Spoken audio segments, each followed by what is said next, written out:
Café curto, longo, em chávena fria ou escaldada. Prepare o seu e seja muito bem-vindo, bem-vinda ao Café com História, podcast do Núcleo Académico de História da Universidade do Porto.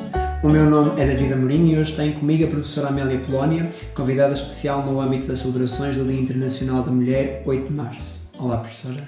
Olá, boa tarde. Amélia Polónia é professora catedrática no Departamento de História e Estudos Políticos e Internacionais da Faculdade de Letras da Universidade do Porto e coordenadora científica do Centro de Investigação CITSEM, Centro Transdisciplinar Cultura, Espaço e Memória. Licenciada na Faculdade de Letras da Universidade do Porto, doutorou-se na mesma casa com a tese Vila do Conde, um porto nortenho em expansão ultramarina quinhentista. Atualmente já publicou centenas de artigos, tendo contribuído e organizado várias obras. Além disso, participou em diversas conferências e congressos, ao que se somam várias estadias em universidades estrangeiras. A sua investigação centra-se no estudo de redes sociais e económicas, de comunidades marítimas e dinâmicas de redes informais e auto-organizadas. Trabalha também os processos de globalização, as implicações ambientais da colonização europeia, as migrações, a transferência de conhecimento e o papel das mulheres em processo de colonização. Neste sentido, a professora Amélia Polónia é hoje nossa convidada não só enquanto professora catedrática e historiadora, mas também enquanto investigadora de temas relacionados com a história do género e, em concreto, o papel da mulher no processo de expansão ultramarina portuguesa. Depois desta resumida apresentação, resta-nos apenas agradecer a sua presença, professora. Eu é que devo agradecer o convite, é um gosto estar convosco. Podemos então, eu penso, passar imediatamente para a primeira questão e gostávamos de saber, antes de mais, como é que se tornou historiadora. Se foi algo planeado, resultado de uma vontade concreta ou se trata do ponto de chegada, digamos, de um percurso que simplesmente a direcionou nesse sentido?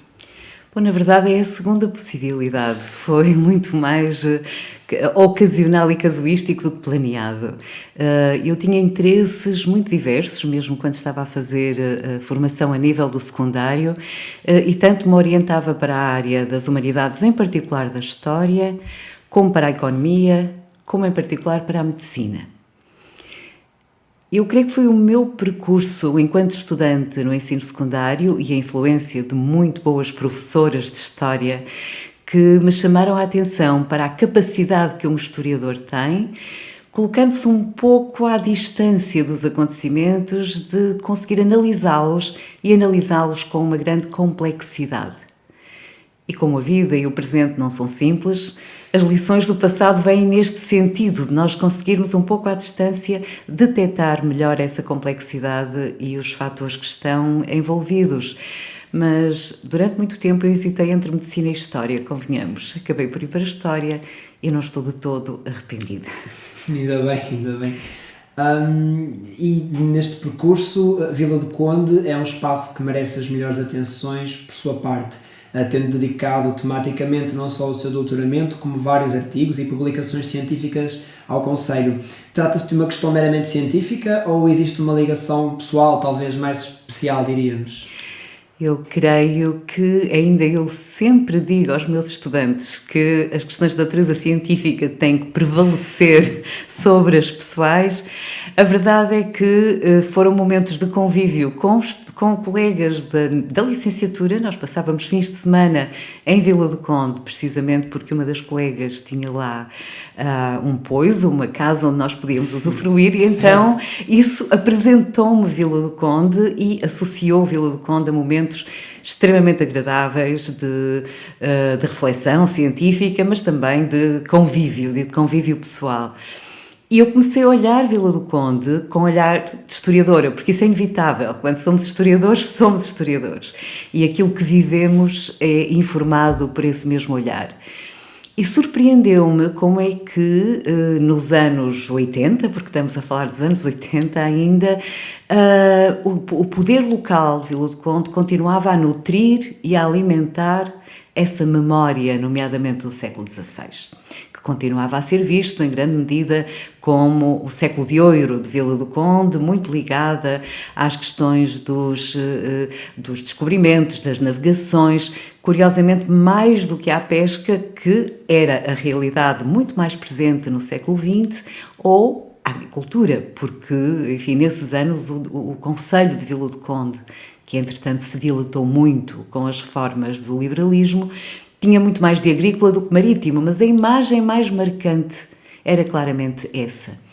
E Vila do Conde era e continua a ser um museu vivo, no sentido de que nós passamos por muitas das ruas e temos testemunhos materiais que nos remetem precisamente ao século XVI, a começar obviamente pela magnífica Igreja Matriz, mas os passos do concelho e a circunstância de o poder político não ter querido criar uma Câmara, um edifício da Câmara Municipal novo, apelativo, e se ter mantido, digamos, fiel aos passos do concelho do século XVI, que depois obviamente foi aumentando, agregando o casario envolvente, para mim era um pouco enigmático. E então esta ideia de comunidade e esta ideia de uma memória coletiva que cria identidade levou-me a ter uma particular atenção em relação a Vila do Conde e querer compreender essa dinâmica do ponto de vista historiográfico.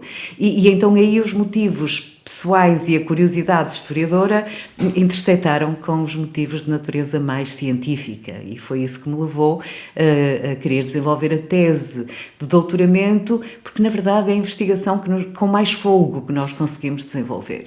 Então poderíamos dizer que mais do que uma temática que viu na região, como por exemplo sabemos que algumas zonas têm tradição de produção de um certo produto, houve aí também a atenção face à própria atitude do poder local, que era o que estava a dizer. Sim, sem dúvida, porque eu não consigo analisar o passado sem me posicionar também à luz do presente. Todos nós sabemos, todos que somos historiadores e aprendizes de historiadores, sabemos que a historiografia que se produz diz muito mais acerca do presente do que acerca do passado. São os interesses e as preocupações e as interrogações do presente que nos orientam e que nos conduzem a determinados interesses pelo passado.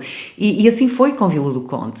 Era de facto um caso que não é totalmente inédito, é evidente. Há muitos portos de mar e comunidades marítimas que mantêm essa profunda ligação a um passado ligado ao oceano e às atividades marítimas, mas de facto foi o presente que me levou ao passado e que me levou numa dimensão social.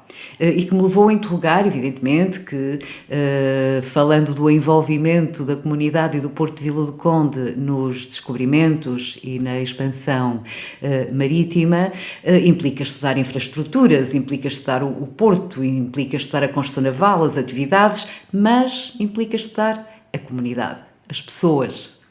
Então foi esse interesse muito de natureza social que me levou, perante o presente, a interrogar o passado e as dinâmicas dessa mesma comunidade, quer do ponto de vista dos poderes, quer do ponto de vista das pessoas anónimas e dos movimentos sociais e económicos que se geram por essas interligações. Claro.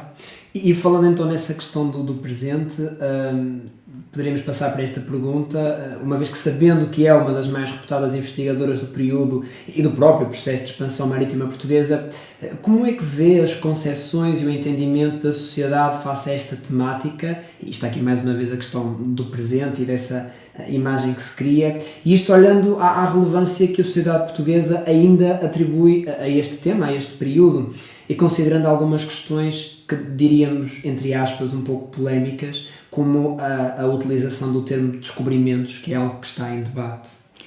Sim, isto é desafiante, como em muitas outras áreas, obviamente, da história, mas estamos num período de grandes desafios e que tem, em grande medida, a ver com uma preocupação. Foram vistos como periféricos durante muitas décadas, que foram tratados como periféricos, e estamos também por um período de uma grande sensibilidade em relação ao outro, à alteridade, e, portanto, estando esta produção historiográfica em torno do colonialismo, que nem assim se chamava-se de descobrimento, chamava-se de expansão, conotando positivamente essa experiência histórica, enquanto que colonização, colonialismo tem uma acentuação em estratégias de domínio mais vincadas.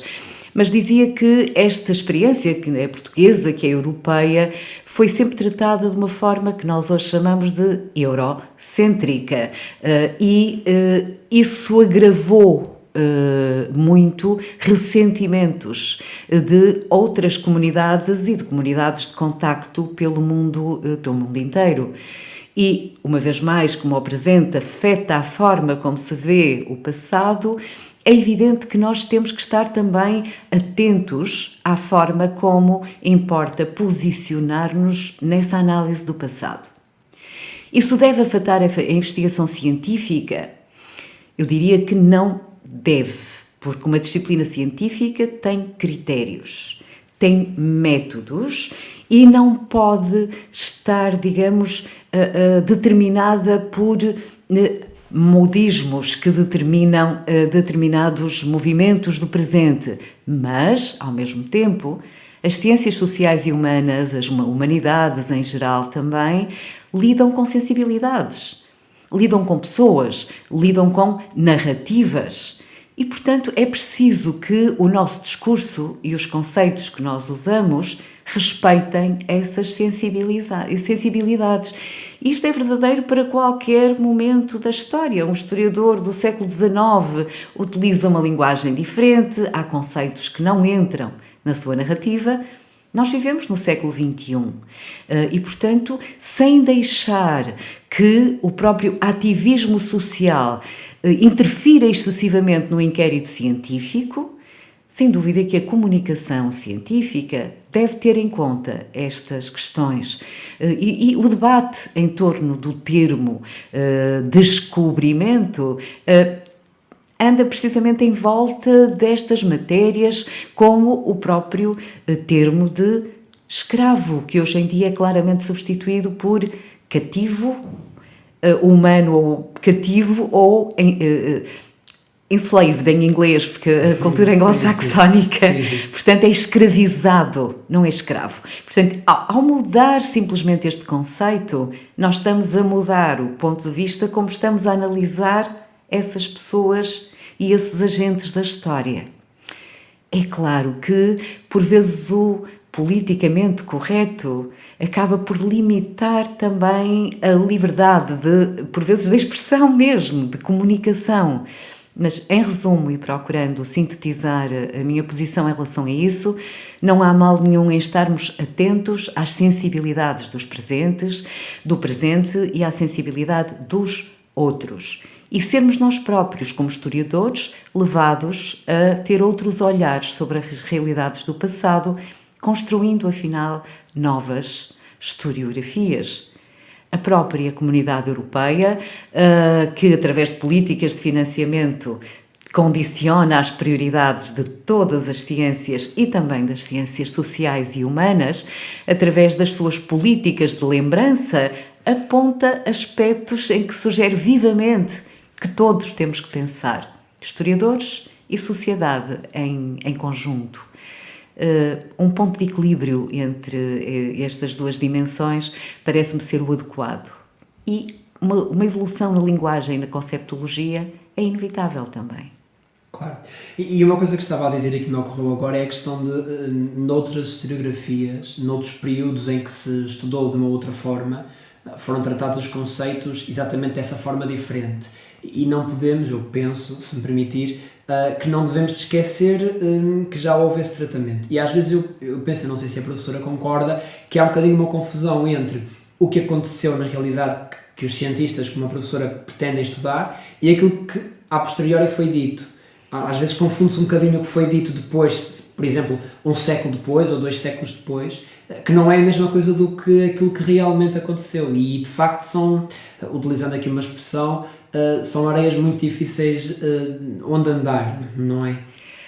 Sim, e a componente e todo o período do chamado expansionismo e descobrimento, do conceito que era tão utilizado, estão muito marcados ideologicamente. Claro. E estão marcados pela forma como poderes políticos utilizaram essas narrativas em prol de um programa de uma agenda político-ideológica. A Primeira República precisou muito de utilizar essa ideia dos direitos históricos de Portugal para se posicionar no palco internacional, nomeadamente na disputa de África, e todos sabemos que Salazar e o Estado Novo e todo o aparelho de propaganda utilizaram esta temática como âncora do seu discurso. Portanto, isto conotou profundamente, para além da própria dinâmica ser ela própria, polémica pelo que implica de marca, de avanço de uns universos sobre outros universos. Há também esta utilização política que foi feita e que era vertida em manuais escolares de grande divulgação e que, portanto, impregnou essas leituras com marcas profundamente negativas aos olhos de hoje em relação a esses universos.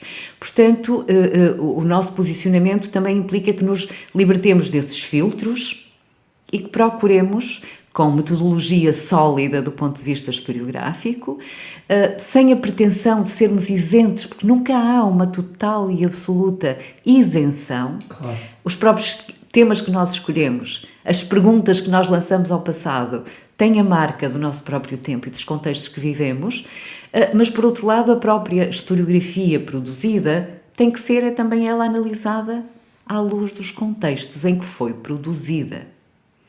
Por outro lado, parece-me que há uma outra questão, e isto aplica-se a tudo, aplica-se aos fenómenos do passado, como à produção historiográfica. A função de um historiador não é julgar, é compreender. E se nós podemos de facto contribuir para a nossa sociedade, é ajudar a compreender. Então, se não nos colocarmos nessa posição de querer julgar o passado ou os historiadores do passado, conseguiremos com muito mais clareza compreender essas diferentes leituras. E compreender também porque é que hoje nós somos, como cientistas, como historiadores, responsáveis por trazer essas novas leituras do passado. E, portanto, focar-nos no nosso contributo como, não tem que ser necessariamente académicos, mas, enfim, investigadores, e também contribuir para uma divulgação do conhecimento adquirido no meio académico entre a sociedade. E Claro. desmistificar, porque os mitos ainda acabam por ser o que mais prejudica as leituras e a compreensão do passado. Exatamente, e neste sentido de historiador e do papel de historiadora e dessa função, acho que podemos seguir para a próxima questão, em que ao longo de todo este percurso que estamos a recordar, gostávamos de saber se a professora considera que encontrou dificuldades concretas por ser mulher. E se sim, se essas dificuldades se mantêm. E fazemos, obviamente, aqui um parênteses a esta questão, considerando o seu caráter, em primeiro lugar, pessoal, e depois o facto de a professora ser, neste momento, a única professora catedrática do Departamento de História e Estudos Políticos da Faculdade de Letras da Universidade do Porto, não descurando, obviamente, o valor, mérito e trabalho das restantes professoras, que depois têm os outros vínculos, categorias, não sei se a palavra será correta.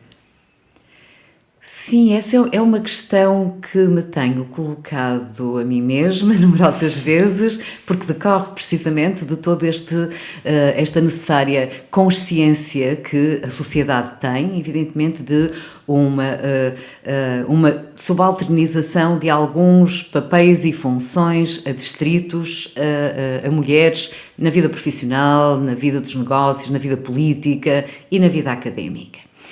E, uma vez mais, como historiadora, é muito interessante eu perceber a diferença entre o que são indicadores mensuráveis, estatísticas, que claramente nos mostram e evidenciam que isto não é um discurso desprovido de prova, pelo contrário, as estatísticas evidenciam que mesmo quando a base de recrutamento, por exemplo, na carreira académica, em faculdades como as de letras, é maioritariamente feminina, nas últimas mesmo décadas, os lugares de topo são maioritariamente masculinos.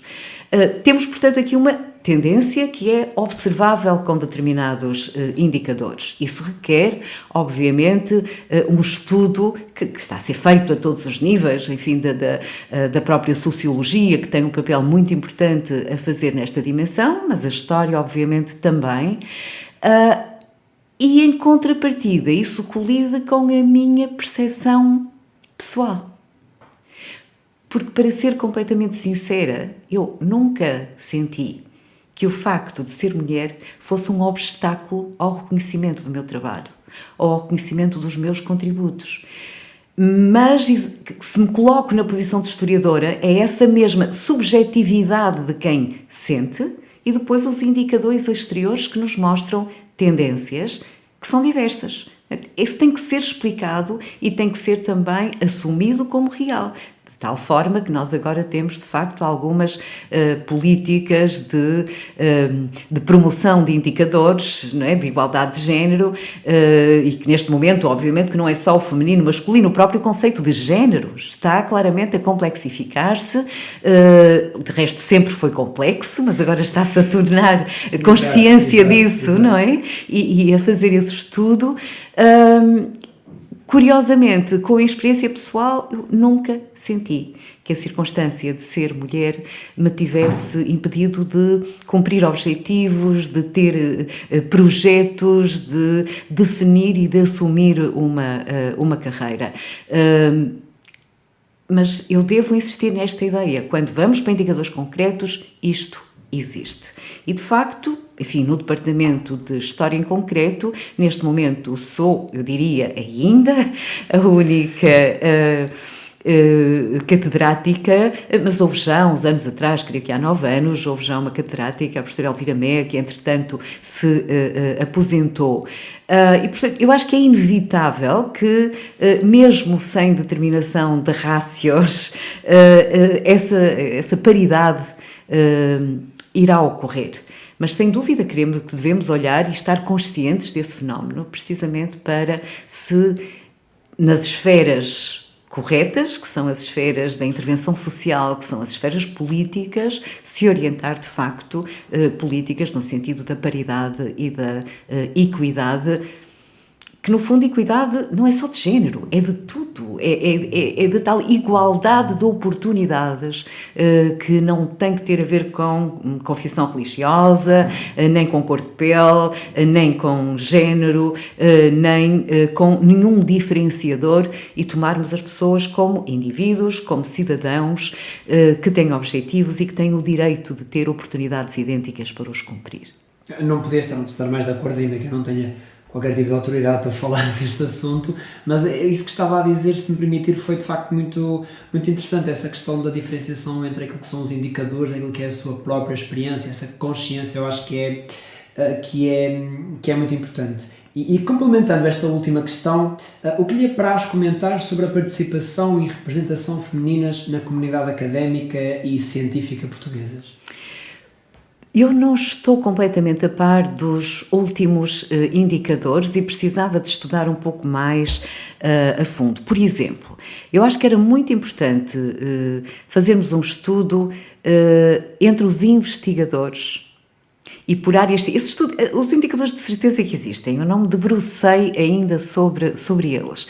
Por áreas científicas, verificar se, por exemplo, em termos de bolsas de investigação ou contratos de investigação atribuídos, qual é, neste momento, a distribuição, nomeadamente por género, ou, de outra maneira, qual é o papel e o peso das mulheres como coordenadoras de projetos científicos, como contratos de investigação, ou na vida académica, ou na constituição de júris, que é muito interessante, porque nós temos que perceber que são os mecanismos de avaliação que acabam por determinar decisões que vão condicionar percursos. E, portanto, eu temo que não se tenha dedicado até agora suficiente atenção à presença e à composição, nomeadamente a presença das mulheres, ou se quisermos por género, na constituição de júris para concursos académicos, para bolsas, para contratos e para projetos de investigação, internacionais, europeus ou não. Eu não me pronunciarei, de facto, sobre isso sem ter estudado um pouco mais esses indicadores. A percepção que nós temos até hoje é que, indiscutivelmente, existem áreas em que existia um claro predomínio masculino na vida científica e na vida académica, as áreas das engenharias, mesmo a área da medicina, que nos últimos anos tem vindo a ser revertido também. Agora, uma coisa é indiscutível: o papel da mulher na vida científica como na vida académica é fundamental, é determinante, e a própria experiência como cidadãs leva ao estabelecimento de prioridades que não vêm apenas de cima, não devem ser impostos de cima, devem ser gerados a partir das bases. Ora, a forma como diferentes grupos perspectivam a realidade vão condicionar interesses, que é muito importante estarem presentes. Portanto, essa paridade é importante, não é para as mulheres, é para a sociedade, é para a ciência em geral, que deve estar informada de uma diversidade de perspectivas, de olhares e de prioridades, e, portanto, há aqui uma determinação dos agentes. Portanto, estas tendências são também influenciadas pelos agentes participantes. Portanto, a presença da mulher é crucial. Eu acho que essa questão que levantou sobre no lugar de júri é muito interessante, porque muitas vezes falamos destas questões, e muito bem, mas sempre numa perspectiva mais geral, de dizer que deve haver mais representação da mulher, ela deve ter mais oportunidade nestas áreas, mas essa questão que falou e a justificação que deu da presença da mulher no júri, por exemplo, parece-me extremamente relevante por toda essa lógica que referiu da questão das decisões e por aí. E depois desta visão mais pessoal, faz sentido considerar os seus trabalhos em torno do papel da mulher nos processos que investiga. Como surgiu essa atenção mais recente ao papel feminino? E já agora perguntamos também quais foram os principais contributos inovadores que retirou desse mesmo estudo. Uma vez mais, é curioso que eu não fiz uma opção. Eu nunca me dediquei especificamente à história de género, nunca especificamente questionei o passado do ponto de vista do papel da mulher em determinadas dinâmicas e processos. A sua presença e a sua importância impôs-se, nomeadamente quando eu estava a fazer os estudos para a minha tese de doutoramento e ao estudar Vila do Conde era uma comunidade pequena, era um espaço restrito e, portanto, eu abordei-a muito na perspectiva da microhistória. O que significa que aquela realidade é amplificada quando nós investigamos pessoa a pessoa, fenómeno social a fenómeno social.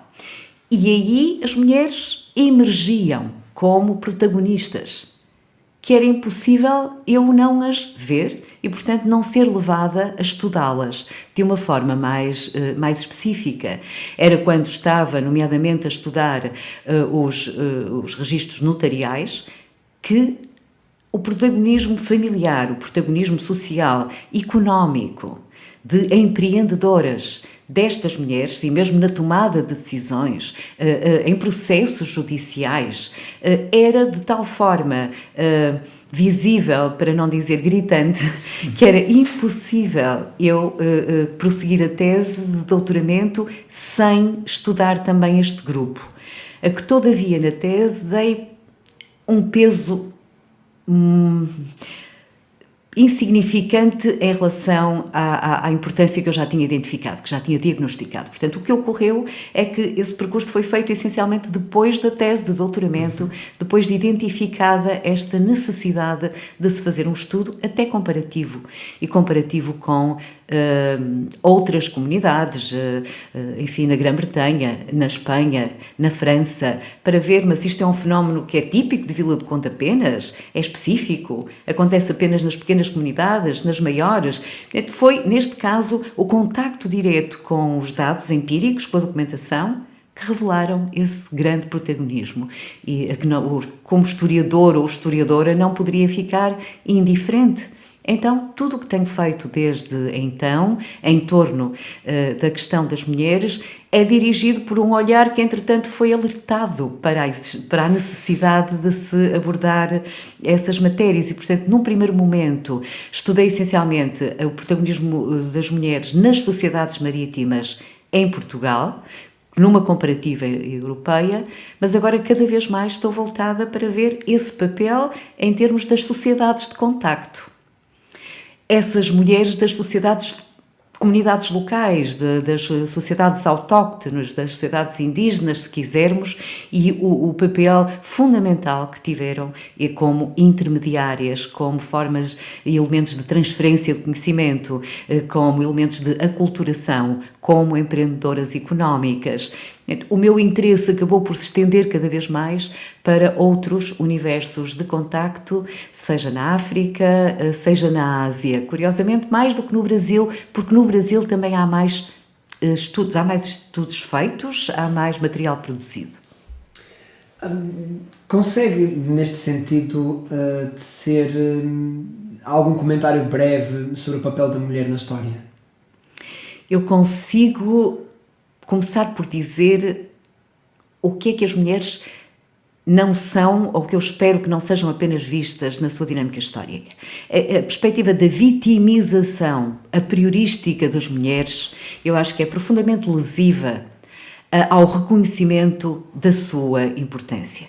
Todos nós sabemos que, neste caso, como historiadora, e enfim, eu assumo a história como uma ciência social e humana, quando nós partimos de olhares a priorísticos, nós estamos a condicionar a realidade, estamos a colocar uma lente. E, portanto, a ideia e, digamos, o discurso que foi necessário, evidentemente, acionar para reivindicar os direitos das mulheres, acabou por obliterar a outra dimensão, que é o protagonismo e a importância destas mulheres. Não temos dúvida que, face à lei, que face mesmo a códigos sociais e familiares, as mulheres foram, ao longo da história, colocadas em situações periféricas e, acima de tudo, desiguais em relação ao homem. Em códigos legais, no exercício de cargos, de funções, mas, quando nós vamos olhar o funcionamento regular de uma sociedade, em termos económicos, em termos religiosos, em termos sociais, e mesmo a influência política que acabam por ter algumas destas mulheres na produção intelectual. Nós assumimos que o meio universitário no período moderno é essencialmente masculino. Há mulheres que se destacam muito em termos dessa produção. E, portanto, esta ideia de partirmos da perspectiva da vitimização da mulher vitimiza essa mulher no passado. Exatamente. Então, o que me parece é que isto é o que eu acho que não deve ocorrer. E, portanto, aquilo que eu tenho, e aqui sim é descoberta, para mim descoberta científica, é a evidência do grande protagonismo e da importância que a mulher sempre teve ao longo da história. Evidentemente, quando nós vamos medir essa importância à luz das nossas bitolas, estamos a cometer anacronismo, por um lado, e estamos, por outro lado, a não compreender a verdadeira dimensão dessa importância.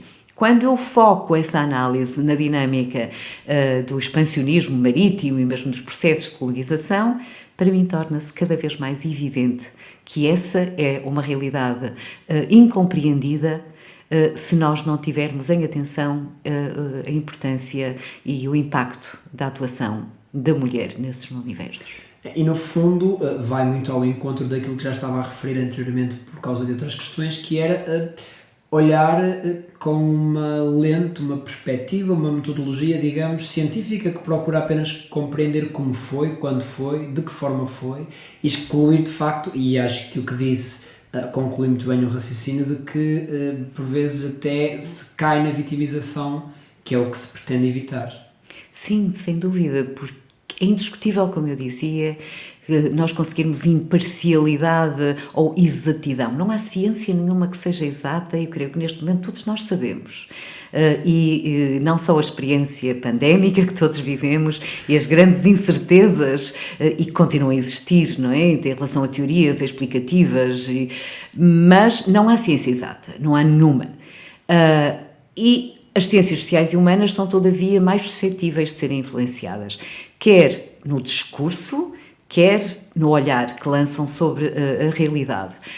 Aquilo que é nossa função enquanto investigadores e enquanto académicos é precisamente trazer o máximo rigor possível. Isso é trazer método e explicar a nossa perspectiva, explicar qual é a perspectiva que estamos a seguir e identificar, porque dependendo do nosso ponto de questionamento passado, dependendo dos documentos que nós utilizamos, dependendo da forma como nós identificamos as intencionalidades desses agentes, nós estamos a destapar véus, nós estamos a ver vários espelhos e para lá dos espelhos. Isto é um jogo de espelhos mesmo e, portanto, nós temos que dizer que esta imagem é refletida segundo estas lentes e que é possível haver outras imagens. Portanto, exatidão, imparcialidade não temos, mas rigor podemos, de facto, introduzi-lo na área das ciências sociais e humanas. Isso tem a ver com conceitos e métodos e perspectivas teóricas bem claras e que devem ser explicadas, obviamente com leveza, para a comunidade social. Porque uma coisa é um discurso para ser apreendido pela comunidade académica e outro é pela comunidade social. E o que estava agora a dizer na questão dos conceitos nestas duas áreas que falamos do expansionismo e mesmo da questão das mulheres na história, essa questão dos conceitos que são atribuídos durante um exercício da historiografia mais recuado e que depois se permanece e o próprio conceito traz em si as leituras a que foram feitas e é preciso compreender que ainda que o conceito possa mudar, a realidade é a mesma, e já falamos aqui disso, dessa questão da gestão dos conceitos. Uhum. Sem dúvida, sim.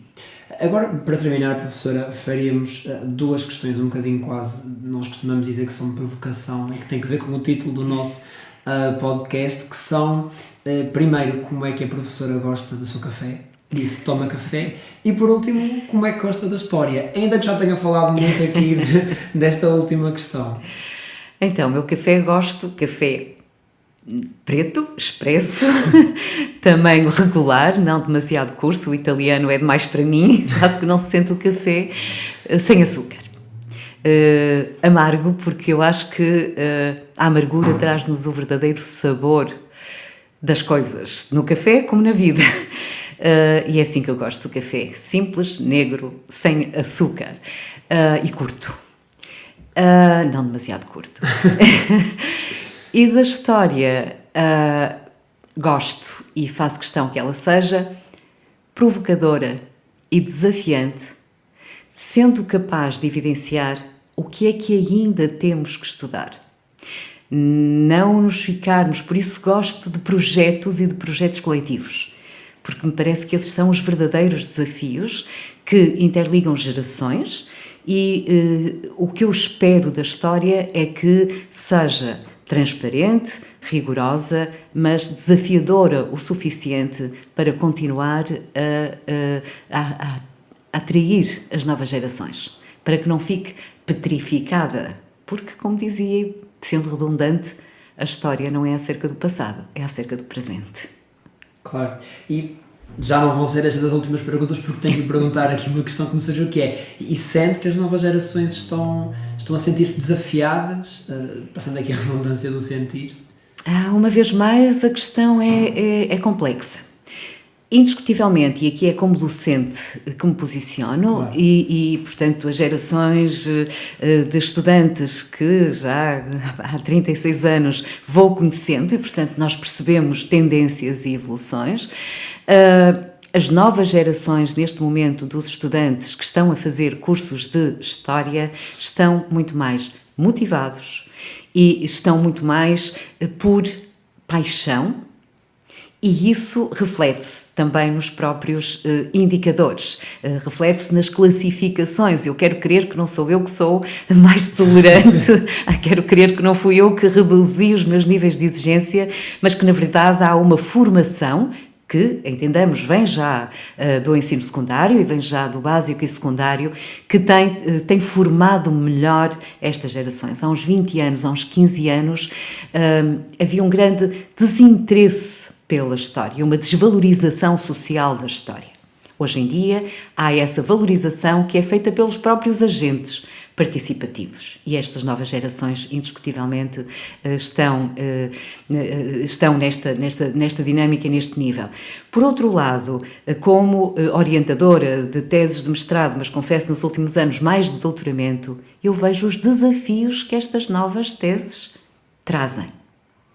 E então, sim, eu vejo, não só acredito, como verifico que as novas gerações estão a trazer novas perspectivas, estão a trazer novos métodos associados aos métodos tradicionais que trazem novos resultados, que nos permitem visualizar, enfim, não só visualizar espacialmente, mas visualizar do ponto de vista da interpretação outras realidades.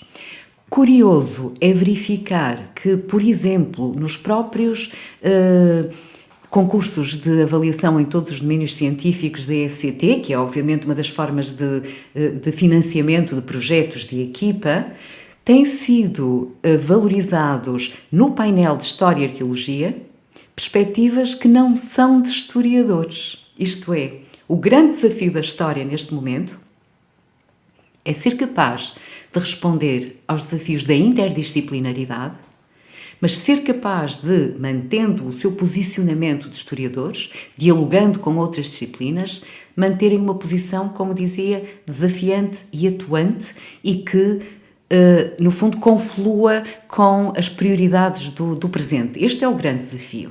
Não é por acaso que nós vemos que equipas lideradas por não historiadores têm realmente conseguido financiamentos maiores do que os historiadores, num painel de História e Arqueologia.